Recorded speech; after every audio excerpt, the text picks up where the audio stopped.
ಹಾಸ್ಪಿಟ್ಲಿಗೆ ಹೋಗೋ ದಾರಿ ಇದು ಆಯುರ್ವೇದ ಸೆಂಟರ್, ತಾನ್ಸೆ ಹೆಲ್ತ್ ಸೆಂಟರ್ ಅಂತ ಆಯುರ್ವೇದ ಟ್ರೀಟ್ಮೆಂಟ್ ಇದು.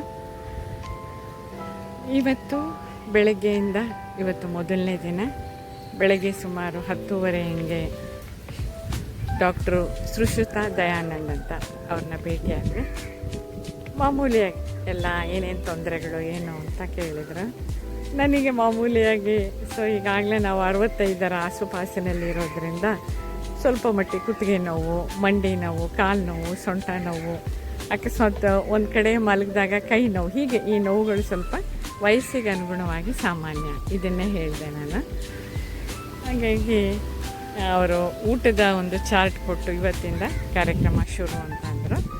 ನನ್ನ ಉದ್ದೇಶ ಏನಂದರೆ ಈಗ ಶುರುವಾಗಿರುವಂತಹ ಎಲ್ಲ ನೋವುಗಳನ್ನ ಸ್ವಲ್ಪ ನಾವು ದೇಹಕ್ಕೆ ರೆಸ್ಟ್ ಕೊಟ್ಟು ಮತ್ತು ಈ ಆಯುರ್ವೇದ ಔಷಧಿಗಳಿಂದ ಮತ್ತಷ್ಟು ತಿಂಗಳುಗಳ ಕಾಲ ನಮ್ಮ ನೋವುಗಳನ್ನ ಮುಂದೂಡಬಹುದು.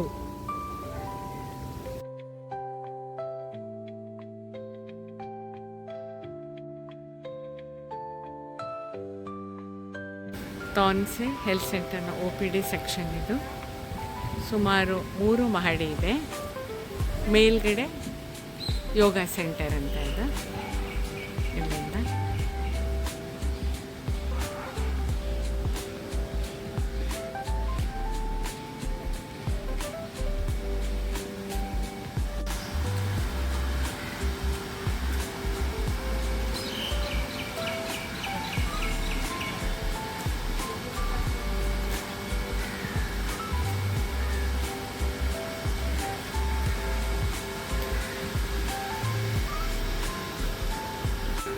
ಸ್ನೇಹಿತರೆ, ನಮ್ಮ ಚರಕ ಸಂಹಿತೆಯವರು ನೋಡಿ ಎಷ್ಟು ಚೆನ್ನಾಗಿ ಕೊಟ್ಟಿದ್ದಾರೆ. When diet is wrong, medicine is of no use. When diet is correct, medicine is of no need. ಎಷ್ಟು ಚಂದದ ವಾಕ್ಯ ಅಲ್ಲ. ಇದನ್ನು ಅಳವಡಿಸ್ಕೊಂಡ್ಬಿಟ್ರೆ ಬಹುಶಃ ನಮ್ಮ ಜೀವನದಲ್ಲಿ ನಾವೆಂದೂ ಅನಾರೋಗ್ಯ ಬರೋದೇ ಇಲ್ವೇನೋ ಅಂತ ಅನಿಸೋಷ್ಟು ಪ್ರಭಾವಿತವಾಗಿದೆ.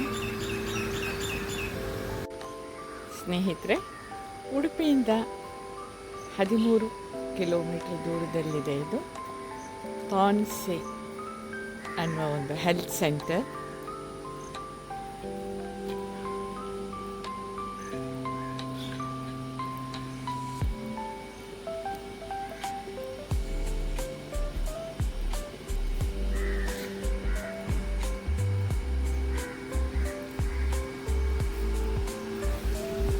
ಒಳಗೆ ಎಂಟ್ರಿ ಆಗ್ತಾ ಇದ್ದೀನಿ. ರಿಸೆಪ್ಷನಿಕ್ ಸೆಂಟರ್.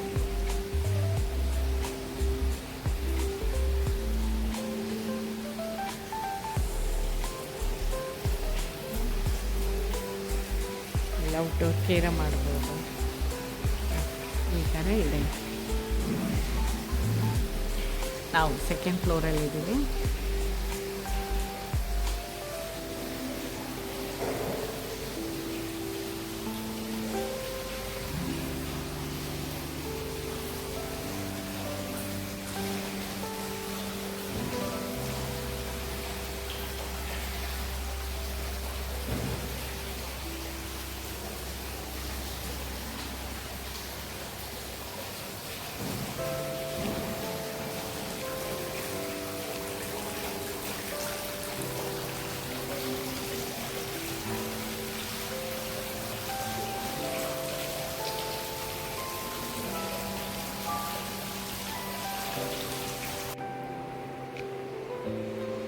ತಾನ್ಸೆ health ಸೆಂಟರ್ನ chairman.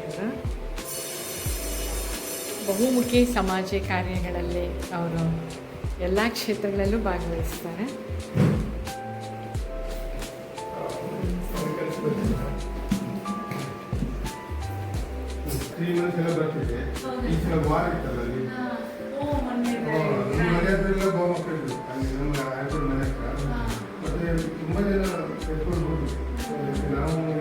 ನಿಮಗೆ ಬರ್ತಾ ಇಲ್ಲ.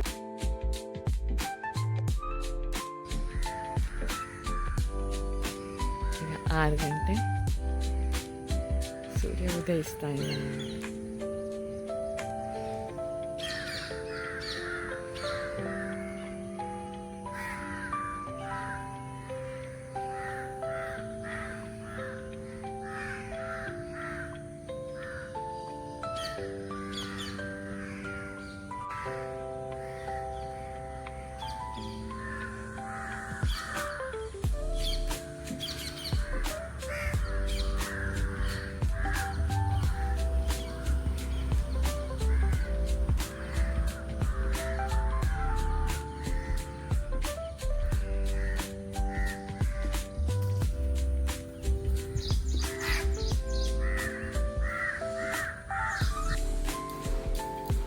ಗುಡ್ ಮಾರ್ನಿಂಗ್ ಎಲ್ರಿಗೂ ಕೂಡ.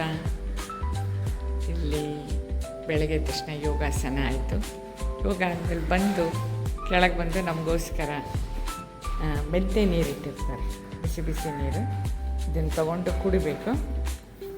ನಮ್ಮ ಸ್ನೇಹಿತರೆಲ್ಲ ನೋಡಿ ಅಲ್ಲಿದ್ಕೊಂಡು ಮೆಂತ್ಯ ನೀರು ಕುಡಿತಾ ಇದ್ದಾರೆ. ನಾನು ಅವ್ರ ಜೊತೆ ಸೇರಿಕೊಳ್ತಾ ಇದ್ದೀನಿ.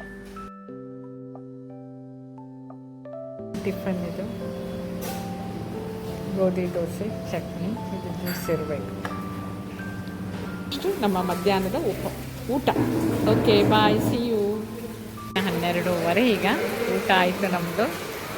ಮಳೆ ನೋಡಿದ್ದು ಅಂತ ಸುರಿತಾ ಇದೆ. ಇನ್ನೊಂದು 10-15 ನಿಮಿಷಕ್ಕೆ ಬಿಸಿಲು ಬರುತ್ತೆ. ಇಷ್ಟು ಮಳೆ ಬಂದರೂ ಕೂಡ ಒಂಚೂರು ಚಳಿ ಇಲ್ಲ, ಏನಿಲ್ಲ.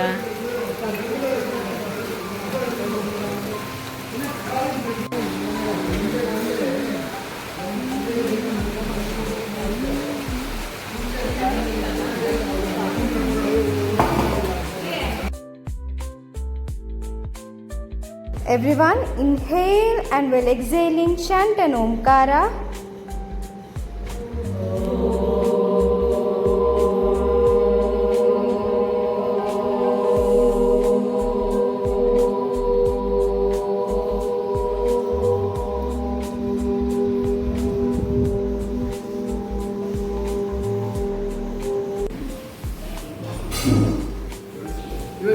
ಎಷ್ಟು ಕಿಲೋಮೀಟರ್ ಹೋಗಿದ್ರಿ? ಸ್ನೇಹಿತರೆ, ನಿನ್ನೆ ಇಡೀ ದಿನ ಮಳೆ, ಒಂದು ಸೆಕೆಂಡ್ ಕೂಡ ಬಿಡು ಕೊಡಲಿಲ್ಲ. ಸುವರ್ಣ ನದಿ ಮಟ್ಟ ಮತ್ತಷ್ಟು ಮೇಲಕ್ಕೆ ಹೋಗಿದೆ, ತುಂಬ ಹರಿತಿದೆ ನದಿ. ಬಹುಶಃ ಈ ನೀರಿನ ಶಬ್ದ ಕೇಳುತ್ತೆ, ನೀರಿನ ಶಬ್ದ, ಸುತ್ತಮುತ್ತಲಿನ ಹಸಿರು, ಮೌನ, ಬರೀ ಪಕ್ಷಿ ಪ್ರಾಣಿಗಳ ಕಲರವ ಶಬ್ದ ಬಹುಶಃ ಮನಸ್ಸಿಗೆ ಬಹಳ ಹಿತ ಅನಿಸುತ್ತೆ. ಬಹುಶಃ ನಮ್ಮ ಬೆಂಗಳೂರಿನ ಆ ಗಜಿಬಿಜಿ ವಾತಾವರಣ, ಶಬ್ದ ಎಲ್ಲದರಿಂದ ದೂರವಾಗಿ ಮೌನವಾಗಿ ನೀರವವಾಗಿದೆ.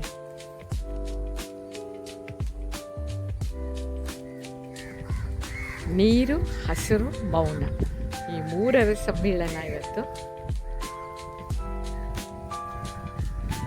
ಬಹುಶಃ ನಮ್ಮನ್ನು ನಾವು ಒಂದು ಮಟ್ಟದಲ್ಲಿ ಅರ್ಥ ಮಾಡ್ಕೊಳ್ಳೋಕ್ಕೆ ಇದು ಅನಿವಾರ್ಯ ಮತ್ತು ಸಂತಸ ಕೂಡ.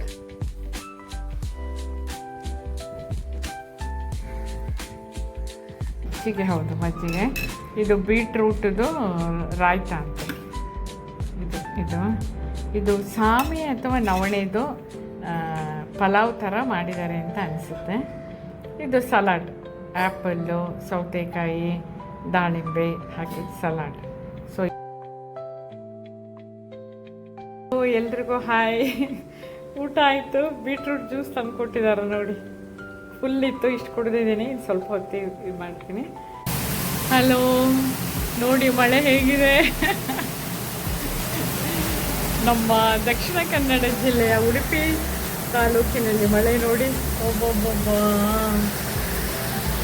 ನಮ್ಮ ಬೆಂಗಳೂರಿನಲ್ಲಿ ಮಳೆ ಸುಳಿವೇ ಇಲ್ಲ.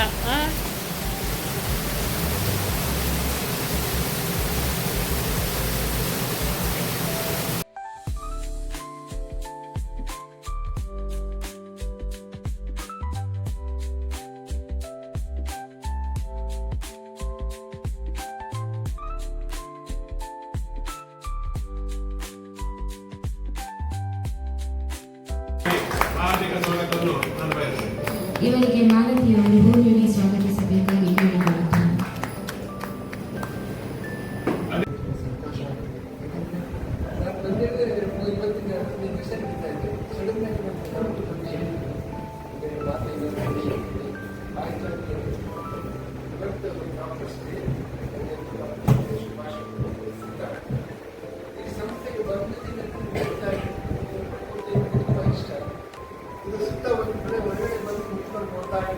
ಎಷ್ಟು ಚೆನ್ನಾಗಿದೆಯಲ್ಲ ಇದು.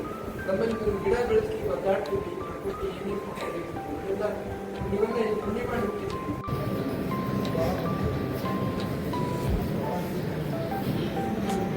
ಎಲ್ರಿಗೂ ನನ್ನ ನಮಸ್ಕಾರಗಳು. ವೇದಿಕೆ ಮೇಲಿದ್ದಂತಹ ಎಲ್ಲ ಗಣ್ಯರಿಗೆ ಮತ್ತು ತೋನ್ಸೆ ಹೆಲ್ತ್ ಸೆಂಟರ್ಲಿ ಇರುವಂತಹ ಎಲ್ಲ ಸಿಬ್ಬಂದಿ ವರ್ಗದವರು ಮತ್ತು ತೋನ್ಸೆಯಲ್ಲಿ ಚಿಕಿತ್ಸೆ ಪಡ್ಕೊಳ್ತಿರೋ ಎಲ್ರಿಗೂ ಕೂಡ ನನ್ನ ನಮಸ್ಕಾರಗಳು.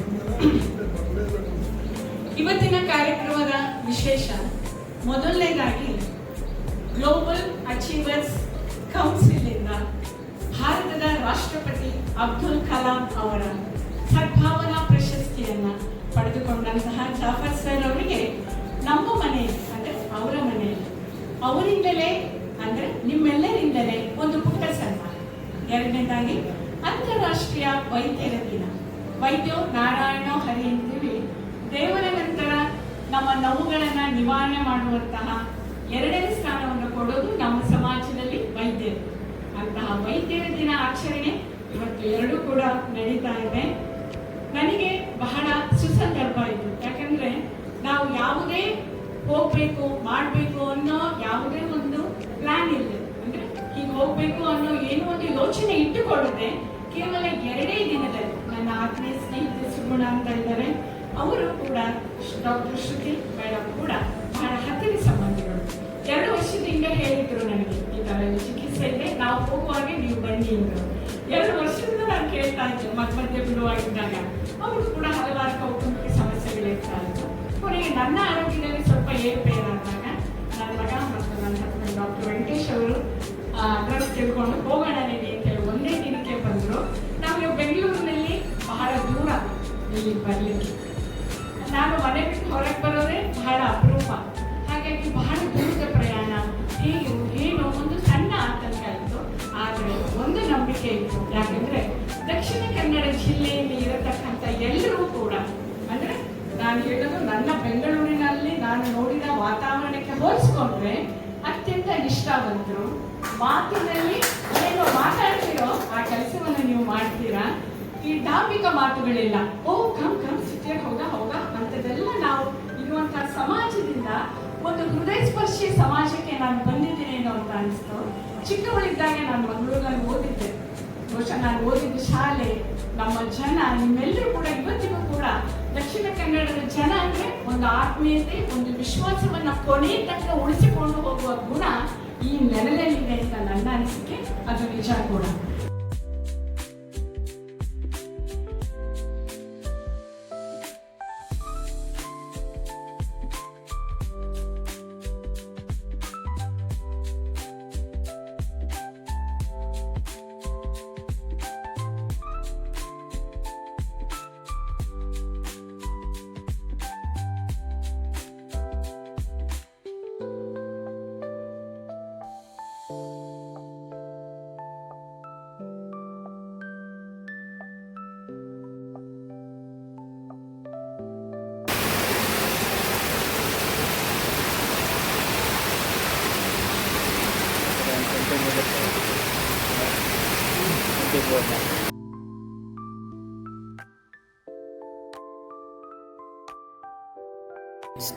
ಸ್ನೇಹಿತರೆ, ಇವತ್ತು ನಾನು ನನ್ನ 10 ದಿನದ ಚಿಕಿತ್ಸೆಯನ್ನ ತೋನ್ಸೇನ್ ಹೆಲ್ತ್ ಸೆಂಟರ್ ಅಲ್ಲಿ ಯಶಸ್ವಿಯಾಗಿ ಮುಗಿಸ್ಕೊಂಡು ನನ್ನ ಊರಿಗೆ ನಾನು ವಾಪಸ್ ಹೋಗ್ತಾ ಇದ್ದೀನಿ.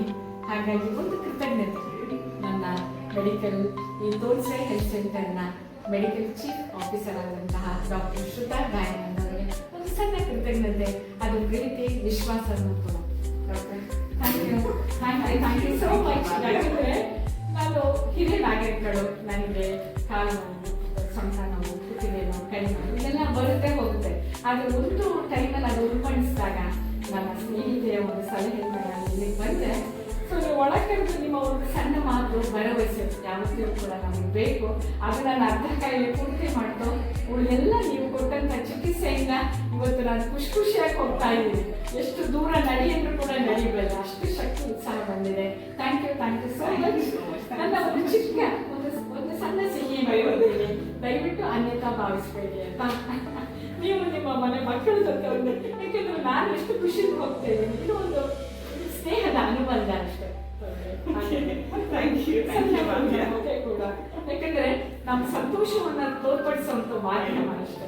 ದಯವಿಟ್ಟು ಅನ್ಯತಾ ಭಾವಿಸ್ಬೇಡಿ. Thank you. Thank you, Surya.